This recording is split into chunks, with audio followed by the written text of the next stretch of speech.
So a few years ago, I found myself in a place I considered happy. I had finally arrived here after years of hard work and struggles.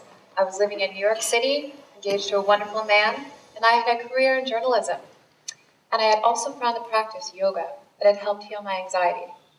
But leave it to my sister to burst my bubble as her words of warning came to me. She said, "Life is bittersweet. Enjoy the good moments."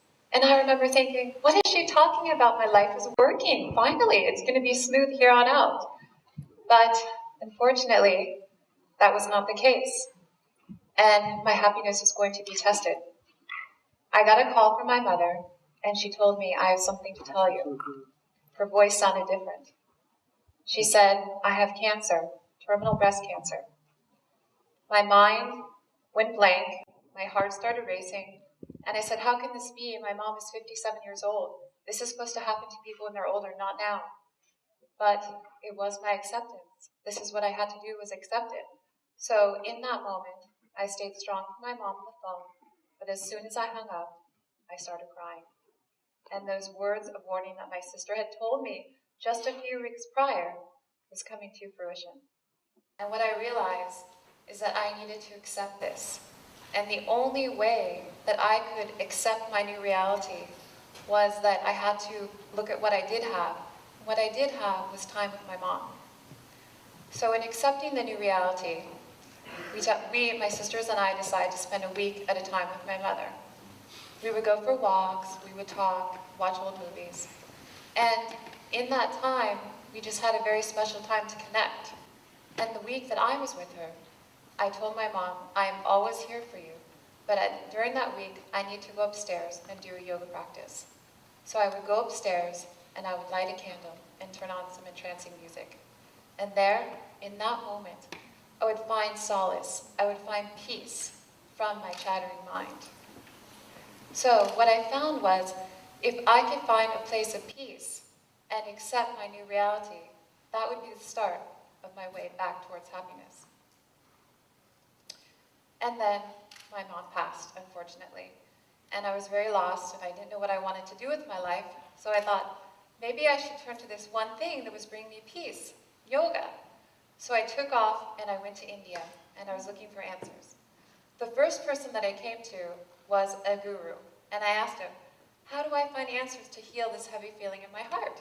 And he said, "Well, no one can solve your problem. Only you can solve it. But people can guide you on how to solve the problem." And I thought, wow, I came all the way to India to hear this. I flew 22 hours. This I could have read in some popular psychology book. I wanted some sort of magic meditation or century-old chant, but this was my information that he was giving me.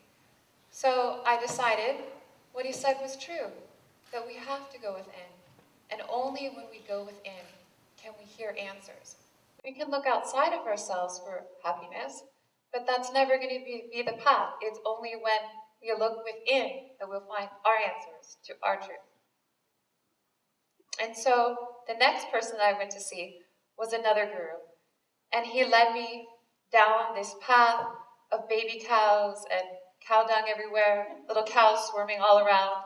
And I thought, wait a second, this is kind of a little bit precarious, but Suzanne, let go, be in the moment, just accept what is, even if it means your feet stepping in cow dung. This is part of some grander plan, just let go. So we sat down, we started joking around about my trip to India, and he asked me if I was looking for a guru. And I said, well, I'm in the guru market. We laughed about that. And then he said, I have to tell you that the answers that you're coming all the way to India to hear, you're not going to find because your mind is too restless.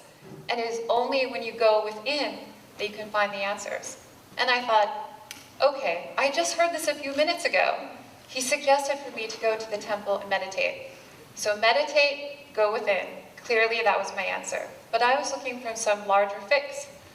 So I followed my friends into the temple, we sat down and we started to chant. And as I closed my eyes, I started to feel this lifting of heaviness from my heart. I started to feel a transformation. And the more we were chanting these words, the deeper of a place of meditation that I was going into. And I realized that we can always find the light in the darkest moments of our life. When I was there in the temple, I started connecting to the people around me and to this universal energy that exists everywhere. And so the word yoga means to unite, to bring together. So in this theme of togetherness here today, what I realize is that we are all one. We are never alone. We never face our dark moments alone. And if we can look at the dark moments in our life as a teacher to take us to a more empowered self, then we're never going to be afraid of the darkness. So we need anchors in life. And so for me, my anchor is yoga and meditation, that no matter what's happening in my life, that I have a tool to access strength and balance. And the tool, the anchor, is the most important place because that's the doorway where we can connect to acceptance. We can go within and we can feel connection. So I would like to invite all of you today to find your anchor, because if you find an anchor, then no matter what happens in your life, you will have this tool that you can ground yourself and accept anything that comes in your path. So again, the key to happiness is in acceptance, going within, connection, and find your anchor. Thank you, and namaste.